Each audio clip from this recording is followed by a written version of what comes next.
Jadi dalam struktur pasar ekonomi ya, how price are created selain dari supply and demand itu. Kalian tuh pernah tanya gak, kenapa harga listrik itu nggak bebas aja sih? Padahal kan dimonopoli sama satu orang ya, sama satu entity ya. Jadi itu yang dimana peran pemerintah itu happening. Ya, jadi teman-teman mungkin sering tanya peran pemerintah dalam ekonomi itu apa? Mereka itu collect taxes, ya mereka regulasi pasarnya, sama mereka kasih subsidi. Ya, jadi BBM itu kenapa bisa price-nya lumayan drop ya? Karena ada subsidi dari pemerintah. Mereka itu ngejaga, mereka itu jadi third person ya, mereka itu yang middleman dari segalanya gitu ya. Jadi ketika kita ngomongin economics policy ya, pemerintah itu kerjanya itu ngebuat yang namanya itu kebijakan. Dan kebijakan ini biasanya mereka pisah jadi dua.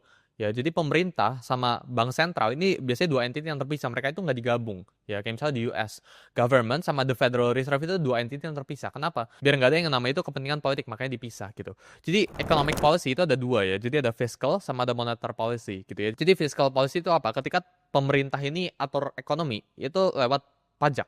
Ya, jadi pajak itu naik turunin itu fiscal policy ya. Atau belanja gitu. Jadi pemerintah itu misal buyback atau belanja sesuatu